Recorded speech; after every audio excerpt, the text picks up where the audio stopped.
complaint has gone to the Election Commission. We are now learning that the BRS has written to the Election Commission highlighting, this is what they are alleging, that deep fakes have been utilized by the Congress party. The BRS has written to the Election Commission alleging that Congress leaders have used deep fake videos of BRS leaders in their attempt to mislead the voters. Congress using deep fake videos and audios is the charge coming in from the BRS, and they have written to the Election Commission about it. My colleague Payal Mehta getting us the news. Payal, more details. Who are the leaders who are saying they have fallen victim to deep fakes? Well, what we are looking at is a complaint which the BRS has put out on Twitter, essentially saying that they blame the Congress leaders, the Congress leadership, for for making an attempt to actually mislead the voters.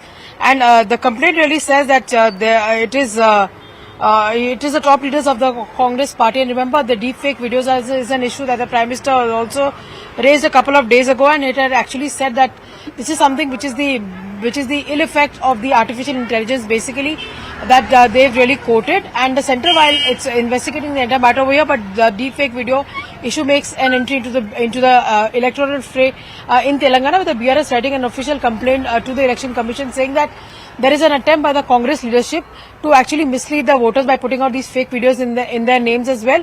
We'll have to see more details. We'll have to just see what supporting evidence has been given by the BRS to the Election Commission. But this is a serious charge coming in from the BRS. Right. Take a moment, Payal. Let me bring in Swastika also into the conversation. Swastika, allegations that top BRS leaders have become victims of deep fake. Their videos and audios have been circulated by the Congress to influence the voters, to mislead the voters. Any details available? Who are these leaders who have fallen victim to deep fake, and how much of an impact it will have on essentially an agricultural, based voter base in Telangana? To answer your first question, well, the complaint is against Mr. Sunil Kanugulu's team. Sunil Kanugulu's team, remember, has been handling Congress's campaign here in Telangana.